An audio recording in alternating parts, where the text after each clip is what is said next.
Let's continue working on alkene hydration. And here I have, let's say, another example.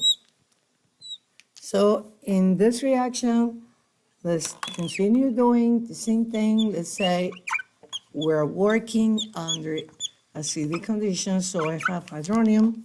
So 5 electrons acting as a base, you're gonna get one of these products. And in doing so, add the hydrogen at the least substituted, you're making the following carbocation. This carbocation is secondary. Notice one group, another group. That's secondary. So not the most stable carbocation, but we can, there are reactions. There is something called a rearrangement that we can do to make it more stable.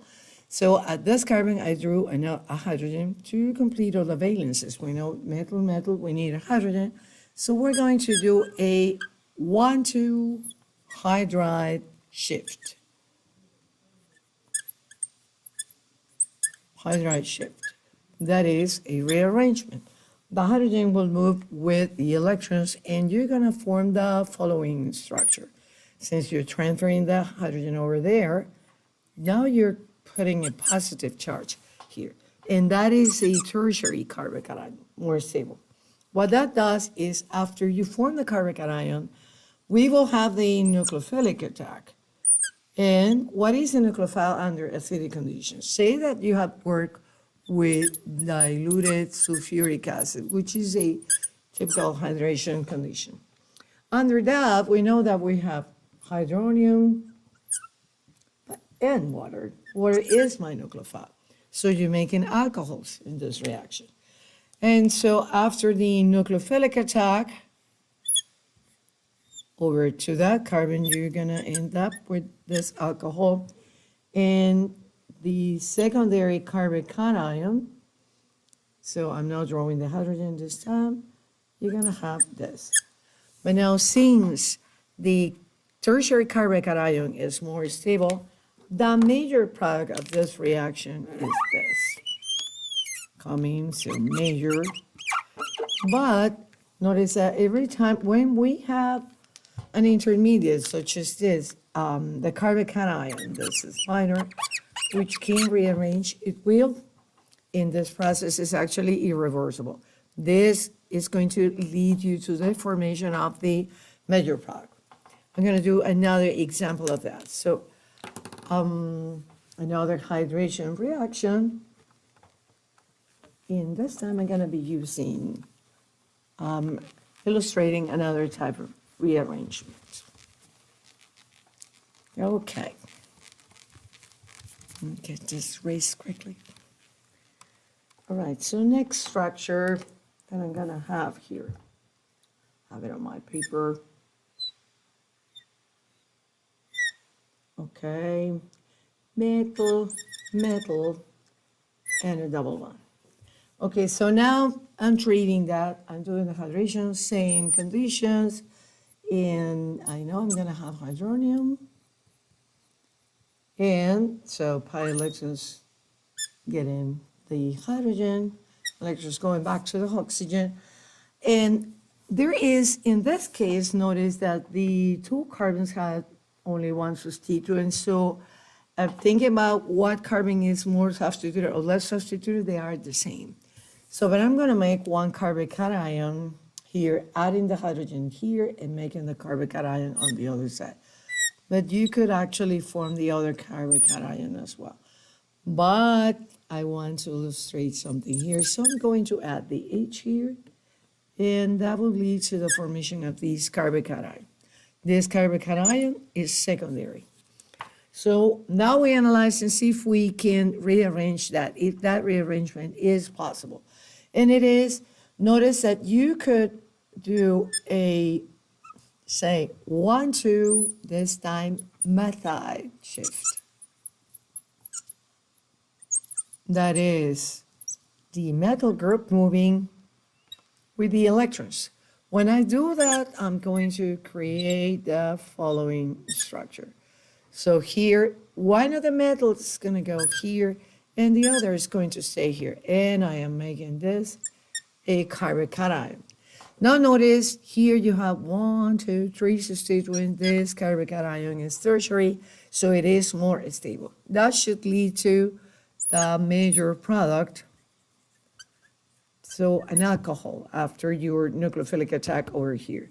So the product will be, you have a metal here, but remember that carbocation here geometry is trigonal planar, and you will form possibly two alcohols. You can have the attack from above the plane, and you will make this, that's a metal group, plus the enantiomer. So you can do the attack, say, this is this plane, from above, get the OH on top, or the other attack with equal chance, so you will have that mix. Okay, and if you have the attack over to this carbocation, the product will be the following. So you still have this too, and you can have OH here. All right. And here again, you would have chances of forming attack below and above the plane. So what you need to look is if you're forming or not a chiral center. So notice here, this is T21, this different from that, and hydrogen suggests you're making a chiral center, and you can do that plus the enantiomers. Now, this is coming from a tertiary carbocation, so that should be a major product. Another possibility that we have here is that if we added let me do this plus En on this side. Say that instead of adding the H here and forming the carbocation here, I did the opposite. If I did the opposite, so I'm gonna add the H here, so the carbocation is gonna be the following. And I'm gonna use now another color, as you can see. If I did that, this is a carbocation that would result. Again, it's secondary, no chance of rearranging, because here you have two hydrogens. If you did a hydrogen shift, you're gonna make another secondary carbocation. So you're not gonna make it more stable. Same thing on the other side. So that will not rearrange, so it's gonna stay there. So not likely to give you a major product. However, you can have other alcohols here. That would lead to the formation of the following, say metal, metal, and here you will have again this alcohol plus the enantiomers.